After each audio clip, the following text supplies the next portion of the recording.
நல்லவை கேட்போம் நமது சேனலில் படைப்பின் ரகசியத்தை கேட்போம். இறைவனுடைய படைப்பில் உயர்ந்தவர் தாழ்ந்தவர் என்பது கிடையாது.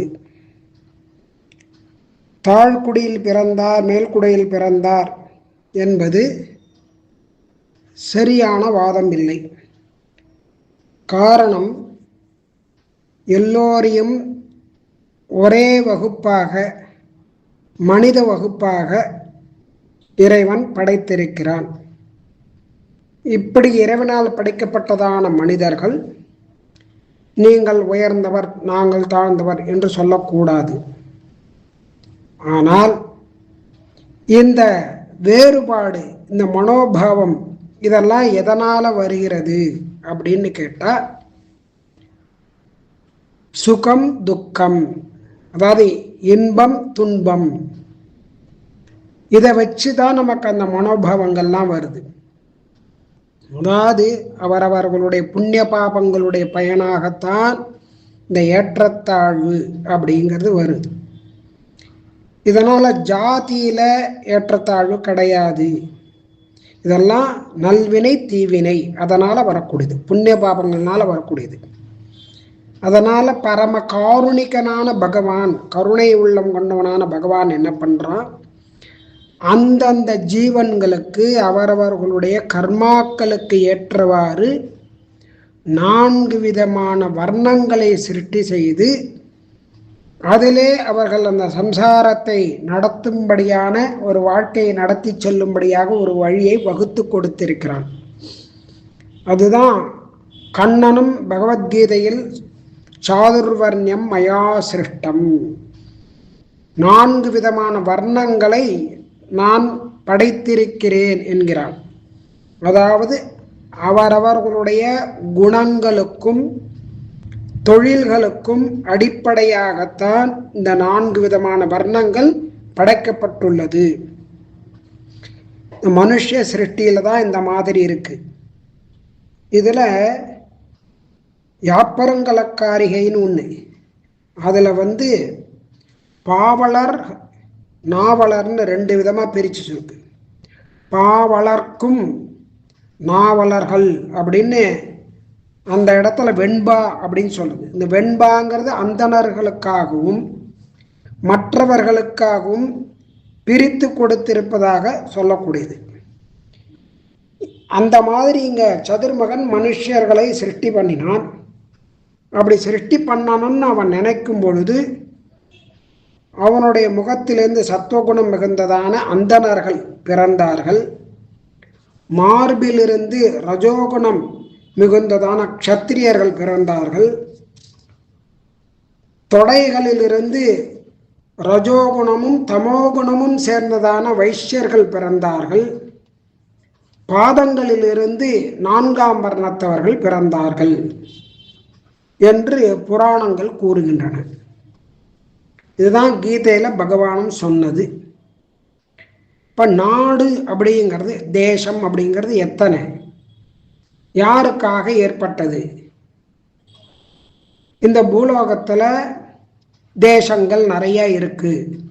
பாரத தேசம்னு ஒன்று, மற்றதெல்லாம் வேறு வேறு விதமான தேசங்கள் அப்படின்னு சொல்லி இதை பிரிக்கப்பட்டிருக்கு. இதில் சில தேசங்கள் ஒன்றோட ஒன்று சேரும், சில தேசங்கள் ஒன்றோட ஒன்று சேராது. அதை தான் அந்த வல்லரசு நாடுகள் அப்படின்னு கூட்டு சேர்ந்து வாழக்கூடியது அப்படின்னு நினைக்கக்கூடியவா சில பேர். அந்த நாடுகள்லாம் வல்லரசு நாடு, எல்லாரும் சேர்ந்து ஒத்துமையாக வாழணும். சில நாடு, சில தேசங்கள் அப்படி சேர்ந்து வாழறதுக்கு விரும்பாது. இப்படி தான் இப்போ இந்த காலத்தில் நாம் பார்த்துட்டுருக்கோம், கேட்டுருக்கோம். ஆனால் நம்முடைய முன்னோர்கள் சாஸ்திரங்கள் இதெல்லாம் என்ன சொல்கிறது அப்படின்னு கேட்டால், நாடு அப்படிங்கிறது 2 நாடு தான். ஒன்று விண்ணவர் வானவர் நாடு, வானவர் தேசம். இன்னொன்று இங்கே மன்னவர் தேசம், பூமி. இந்த 2 நாடு தான். இங்கே பகவான் என்ன பண்ணுறான் அப்படின்னு கேட்டால், இந்த பூலோகத்தில் பிறந்திருக்கக்கூடியதான மனிதர்களே, நீங்கள் விண்ணுலகத்தில் இருக்கக்கூடியதான அந்த வானவர்கள் அவர்களுடன் சேர்ந்து ஒற்றுமையாக இருவரும் வாழுங்கள் அப்படின்னு சொல்றாங்க. இப்போ தேவர்களும் மனிதர்களும் ஒற்றுமையாக இருந்தாதான் நாடு செழிப்பாக இருக்கும், எல்லோரும் நன்றாக இருக்க முடியும் அப்படின்னு கிருஷ்ணன் சொல்றான்.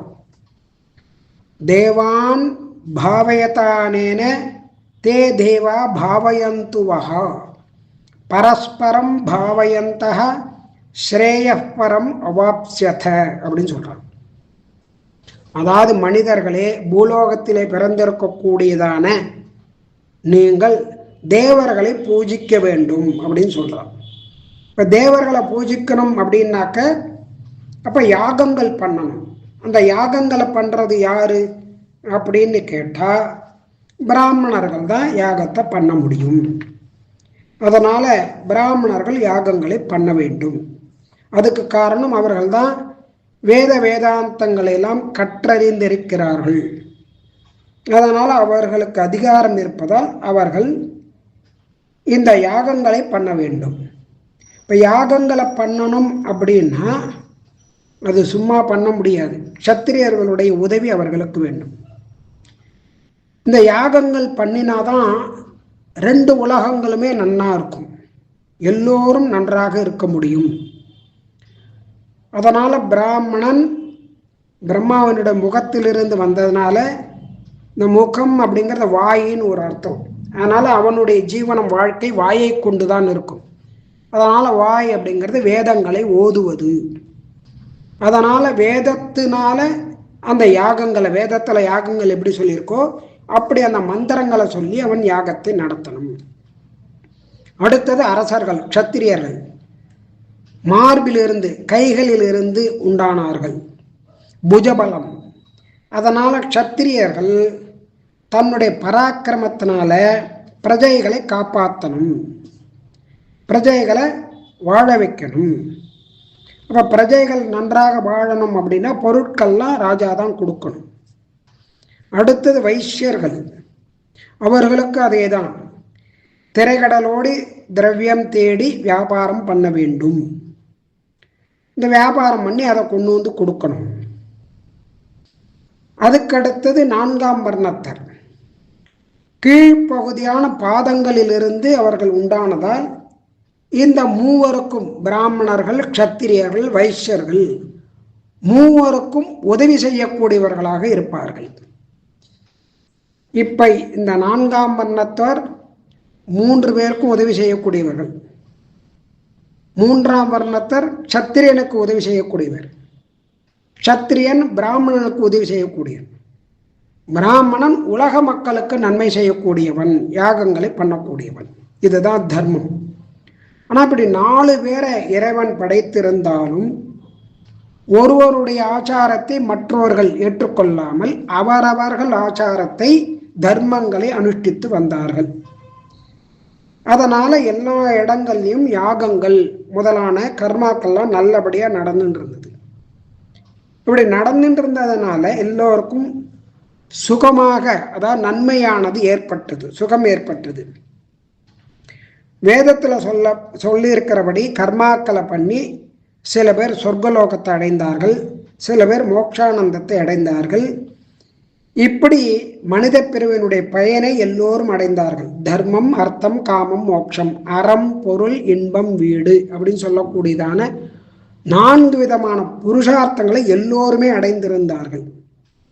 அதனால வர்ணாசிரம தர்மானுஷ்டானம், அவரவர்களுடைய வர்ணாசிரம தர்மத்தை அவர்கள் கடைபிடிக்க வேண்டும்.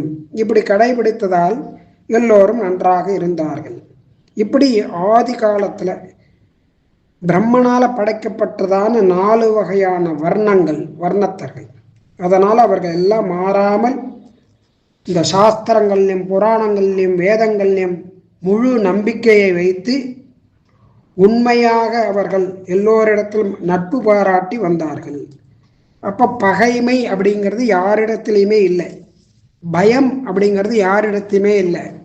சீதோஷ்ணம், பசி, தாகம், இதனால் அவர்களுக்கு எந்த துன்பங்களும் ஏற்படலை, கஷ்டங்களும் ஏற்படலை.